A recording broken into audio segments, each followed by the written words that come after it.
तो अमेरिका ने जैसे ही ईरान के साथ सीज फायर का ऐलान किया, उसके जो बहुत सारे सहयोगी देश थे और एक देश तो जो युद्ध में उसके साथ शामिल था, सबके लिए अब संकट है।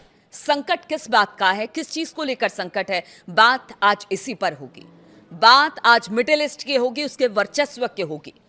तो अमेरिका और इजराइल के हमले के बाद युद्ध के तमाम नतीजों में एक नतीजे पर सबसे ज्यादा इस वक्त चर्चा हो रही है, और वो ये है कि या तो ईरान का वजूद खत्म हो जाएगा या वो खाड़ी देशों का वर्षों पुराना एकाधिकार खत्म कर देगा।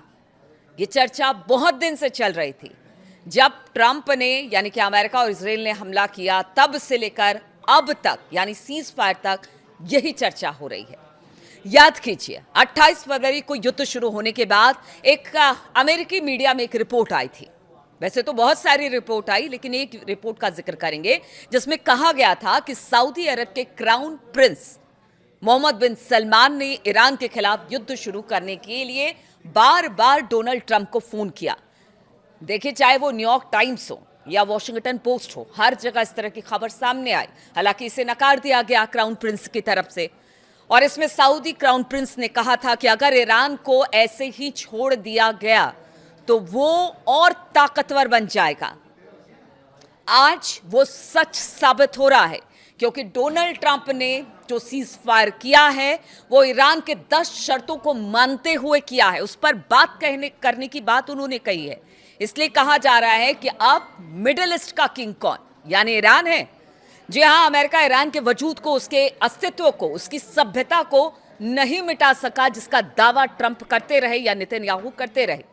आने वाले वक्त में क्या होगा किससे खबर, लेकिन आज की तारीख में अमेरिका के राष्ट्रपति डोनाल्ड ट्रंप ईरान के सामने घुटने पर बैठे जरूर नजर आए।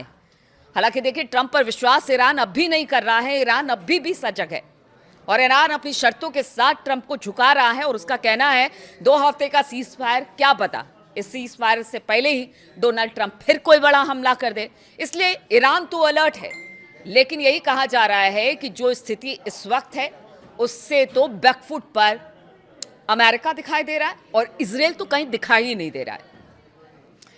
ईरान की शर्तों पर समझौता किया है डोनाल्ड ट्रंप ने।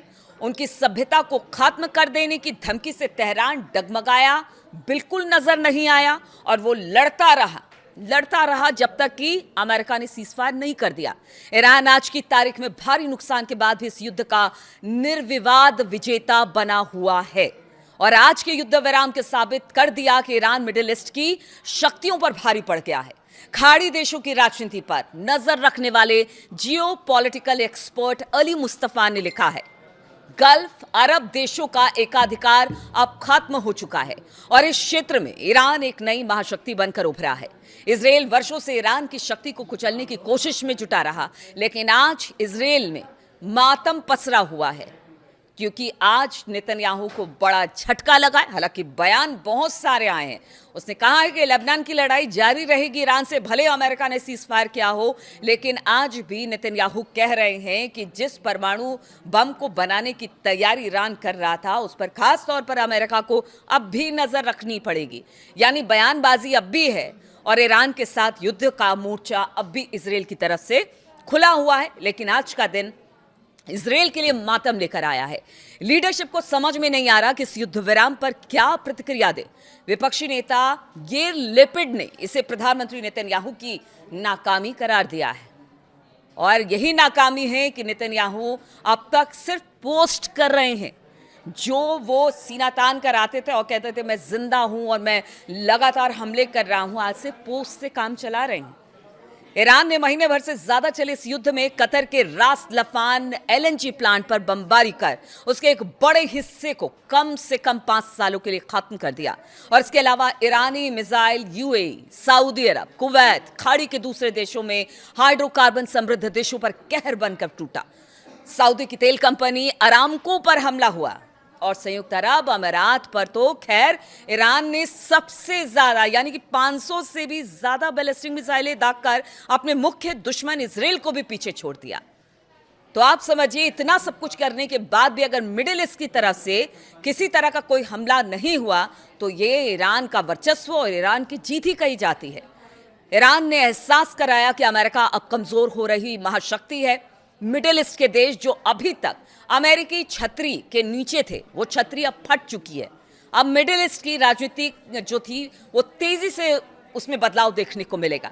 अब ये देश अमेरिका की सुरक्षा पर निर्भर रहने के बजाय रणनीतिक स्वायत्तता की तरफ आगे बढ़ेगा। यहां अब चीन आएगा और यकीन मानिए अमेरिका के निकलने की नींव ईरान ने अब रख दी है। ईरान ने अपने असीमित युद्ध और मिसाइल क्षमता के जरिए दिखा दिया कि इस क्षेत्र की सुरक्षा व्यवस्था को तोड़ सकता है।